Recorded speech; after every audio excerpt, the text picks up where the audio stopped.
Jonathan, the story was big last week. We actually already covered it with David Collier, who was the first person to uncover this connection. But then you actually uncovered some more nefarious goings-on behind the scenes in the documentary, right? That's right. David uncovered very, very quickly, in a matter of hours after broadcast, the issue of the child being the son of a senior Hamas figure. And then as I was watching the documentary myself, I also spotted something a bit irregular, which is what I will call non-sequential editing. Just to explain what that means, it's definitely a no-no in news and current affairs. They announced one sequence with a caption across the whole screen that it was day whatever it was of the war, and they then showed a sequence which the voiceover, the child voiceover, said was the aftermath of an airstrike and ambulances going to the hospital. And there was a 10 or 11-year-old child who was a volunteer paramedic. I know, sounds ridiculous. That's because it is ridiculous. That child, during this whole sequence, had 3 different hair lengths and 4 different pairs of shoes in a sequence that was meant to have taken place in one day, probably even less than one day. And during that sequence, he also went from being an assistant paramedic rushing bodies into a hospital, a 10-year-old, and to becoming a journalist's assistant in the evening, and then, of course, the cleaner of the ambulances. Now, to anyone watching that, firstly, it's obviously dodgy editing because it shows something that didn't happen in an order that they presented it in. But it also hints that the whole thing could well have been staged and that this child could be part of a phenomenon that's known as Pallywood, where Palestinian propagandists often use children in quite an abusive way, presenting them for credulous Western audiences who are sympathetic to the plight of children, naturally, and they present them as having to do these extraordinary jobs like being a paramedic or a journalist, and the fact that it seems completely unbelievable doesn't seem to bother them when they're putting it all together and feeding it out as part of their dodgy Palestinian propaganda documentary. Yeah, because we've seen these very same child actors appearing in other news broadcasts from other channels. Channel 4 News has used them. And then there was also this thing about where the subtitles, they turned out that, and this has been a previous issue with the BBC, isn't it, where they would substitute Jew or Yahud, which literally means Jew, but they would substitute Israeli. So that's been going on in documentaries and news reports before, but one of the worst things is when they sort of talk about a jihad against Jews, and they changed it to a jihad against Israeli forces. Not even a jihad, they just said battle with Israeli forces. So, again, I would say that in that situation, yes, it is something they've done before, but then so is denying that Hamas is a terrorist organisation. They've been doing that, probably the most vocal international news organisation doing that for the last 16, 17 months. When it comes to the translations, you can't just change what words mean because you wish the Palestinians didn't want to kill Jews in a holy war.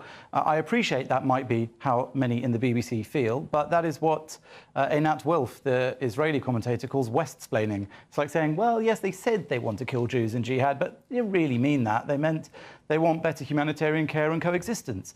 You can't just make up the news to be what you wish it was or what you would like the world to think it is.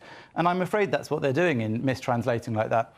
And the more important feature of all of this is that at every stage that any of us pointed these things out, they dig their heels in and deny it first, rather than looking at the mistake and saying, you're quite right, this is dreadful, we'll investigate. They wait until it piles on, one thing after another, and then, when forced to, they pulled the documentary only for 500 lovies to decide that, actually, no, because it was abusing Jews in Israel, they should reinstate the documentary. I think the BBC needs now to take a really good, hard look at itself and say, time and time again, they've had to make apologies and pull programmes for their inaccuracies and biases and twisting lies on Israel specifically, and often on Jews, and they need to ask why that is. They should use this as an opportunity, because it's perhaps the lowest point in their history during our lifetimes.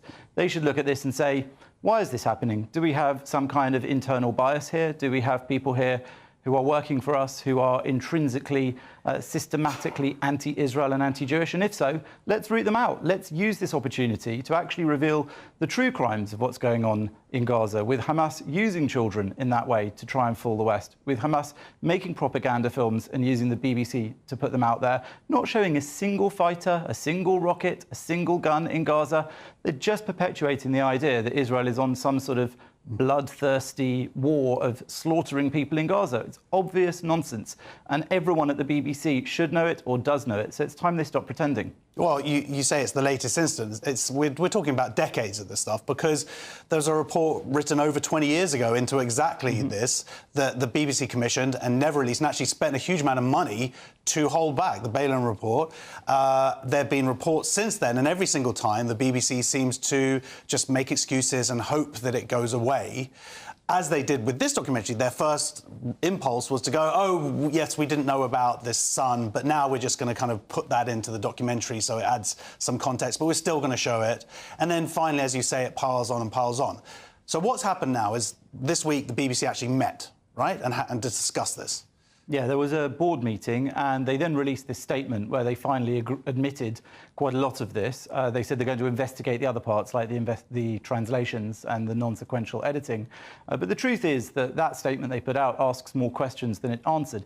For example, there's been a lot of questioning about whether or not money, that is to say, taxpayers' money or fee payers' money, that is collected a penalty of criminal action, whether that has gone towards people related to Hamas. And they did indeed admit that some money had been paid. They said a limited amount had been paid to the sister of the narrator into her bank account for his mother. So that's not very clear either. It does make you wonder why they used this convoluted route. Is it because they were afraid and knew that this money was effectively going to Hamas-linked individuals?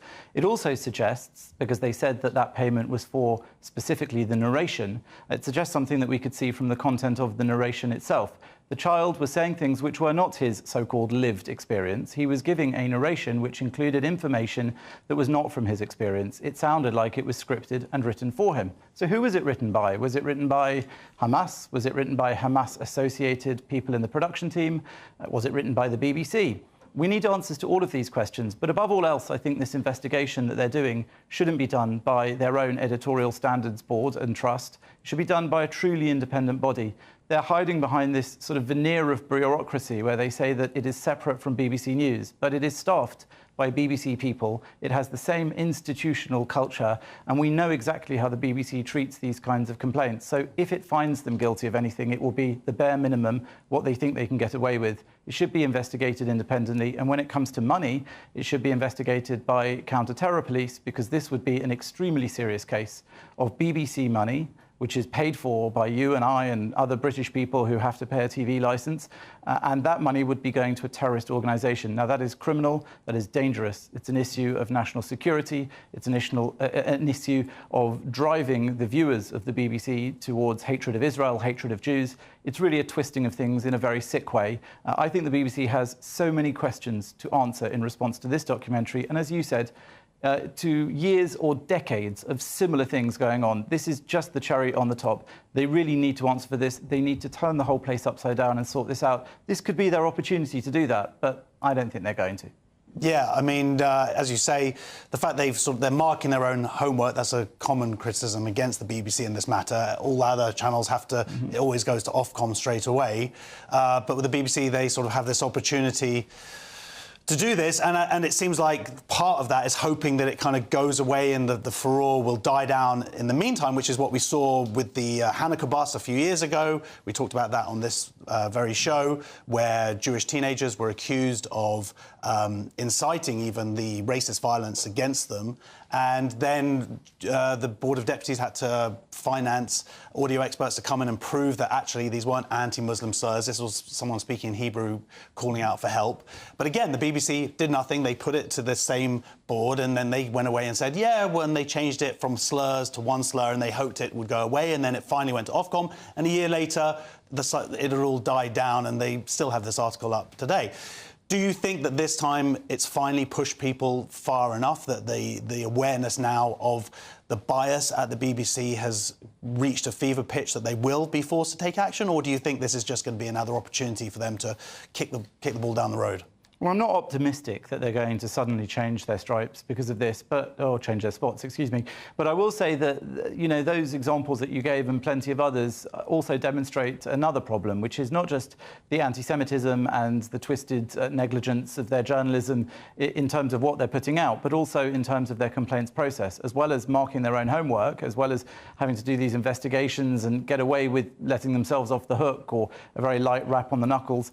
They also always drag their heels. They always say that people are wrong. The example of the Board of Deputies and the expensive forensic audio analysts. I mean, just think how ridiculous that was. Children, Jewish children, abused on a bus during a trip to Oxford Street to celebrate the festival of Hanukkah. Those children were abused by Muslims in the street and had to flee. And then the BBC reported that they carried out anti-Muslim slurs. Now, that is so absurd that when it was shown to them that this was absurd, they insisted they were right and forced the Jewish community to have to defend itself by getting these forensic analysts in to listen to that audio. Did they learn from that? No, they didn't. They didn't learn from it, so much so that they've put on, literally, a Palestinian propaganda movie in prime time, paying £400,000 for it, reportedly. That money, potentially even some of it going to Hamas. They made the star of the show a Hamas-linked child, his father a senior Hamas figure, another child in it pretending to be a paramedic who was later shown to have been holding a gun and wearing a Hamas headband in photos. All of these things available for them to see, just the same as you and I can find them online. It beggars belief. It's very hard to believe that they don't know what they're doing. I think at this stage they've been gaslighting Jews and just right-thinking people for so long that it's impossible to say that nobody knows what's happening inside the BBC. They know full well what they're doing, in my opinion, and it's time that people called them out on it. I know lots of people who keep telling me that they're disgusted, that they're literally having to pay for this. I think the BBC should not be funded in this way, especially if it behaves this way. If people want instead to pay for Netflix or services like that and get rid of the need to pay for the licence fee, then I could quite understand why they would do that. To have our money spent in this way is utterly reprehensible. But beyond that, these people know exactly what they're doing, and they are contributing to an international wave of anti-Semitism and anti-Israel sentiment when Israel is busy fighting an existential war against a jihadi enemy that makes it perfectly clear, even in their own documentary, and they even hid that. Yeah, I mean, that's the big issue, isn't it, is that we are forced to pay on pain of going to jail, potentially, for this. I used to work for the BBC. I don't have an issue necessarily with the licence fee in terms of the ideals of what the licence fee is meant to stand for, but the argument goes, of course, whether they have been meeting those ideals or not. And I want to also point out, of course, that Hanukkah bus shows that when this bias happens, it's sometimes nothing to do with Israel at all. Of course, people go, oh, this is people who would talk about what we're talking about now. And by the way, I'd also like to say that people might say, oh, look how biased these people are or not. I think we're presenting, or you're presenting, I happen to agree with you, with your opinions, but people aren't being forced to pay for this channel. That's, of course, the big difference here. But it's not a bias either. This is the point. If you call a commitment to the truth and responsible journalism a bias, then you're wrong. If I have that bias, I'm proud to have it. Because, frankly, to show children's experience in Gaza, it may be a valid thing to try and do in a documentary, but we all saw many children's involvement in Gaza just the same week during the hostage handovers, where we saw children dancing on a stage where the coffins of the dead Israeli hostages were. Those were also Gazan Palestinian children, and we didn't see any of that represented in this film. Under the rousing music that they had composed for it, under those sweeping, beautiful, soft focus shots with the long lenses to make sure everything looked beautiful, we didn't see any of that side of a child's experience in Gaza. No, we saw this sort of fantasy world that people like the BBC like to push out there, where children are wannabe Instagram influencers or volunteer paramedics, and they're not being abused by Hamas. The truth is, this film is an irresponsible betrayal of Palestinians as well, because it's painting this fantasy world in Gaza, which people who follow the region know is not the full picture. It's not even half the picture. Children in Gaza are abused by the tyrannical Islamic jihadi regime that is in charge there. They are both forced to act those sorts of roles. They are put in harm's way as human shields. These children deserve better, and they certainly deserve better than the BBC pretending that the fantasy propaganda they put out is a fair representation of the experience of war for those children in Gaza. It isn't. It's a betrayal of them as much as it's a betrayal of Jews, of Israel, of right-thinking people who respect responsible news reporting. And a betrayal of the truth. Absolutely. And, I mean, this funny thing is, well, it's not even funny, but that Gaza documentary isn't even the only incident that week from the BBC. You talked about the disgusting scenes of the coffins, and you had a BBC political journalist sort of omitting the true nature of it and sort of saying, oh, do you remember the... Yeah, I do. There was a report. There was a report on BBC went out, News on the website where they described the posters either side of the stage as showing the cost of Israel's actions in Gaza. But I think we all saw one of the main posters on that stage was a picture of Israel's Prime Minister Benjamin Netanyahu with vampire fangs dripping in blood above a picture of the dead babies. Now, that wasn't correctly described in that BBC report. And similarly, another BBC reporter put a post on X saying that both the Palestinian propaganda efforts and the Israeli propaganda efforts surrounding the hostage releases were nauseating, something he removed 24 hours later. But we haven't even seen that talked about in the mainstream media because in the scale of the BBC's mess-ups and calumnies about Israel, this paled into insignificance. But these things layer upon layer of failings and deliberate twistings, in my opinion. Bad editings, bad translatings. It's all wrong. Enough is enough. And we haven't even discussed the 800 people, you mentioned 500, I think it's more than 800 now, of people who work in the media defending the documentary, even though the BBC have admitted how they've messed up here. And I remember seeing at the top of the list was the head of documentary directing at the National Film and Television School. If this is someone who's teaching people how to make documentaries and they think that this kind of business is acceptable is absolutely ridiculous. Well, anyway, thank you so much for joining us. This is journalist, broadcaster Jonathan Sacerdoti. Thank you. Thank you.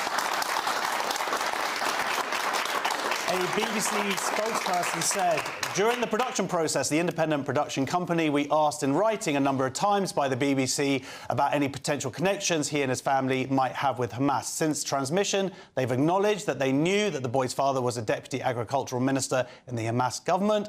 They have also acknowledged that they never told the BBC this fact. It was then that the BBC's own failing that we did not uncover that fact and the documentary was aired.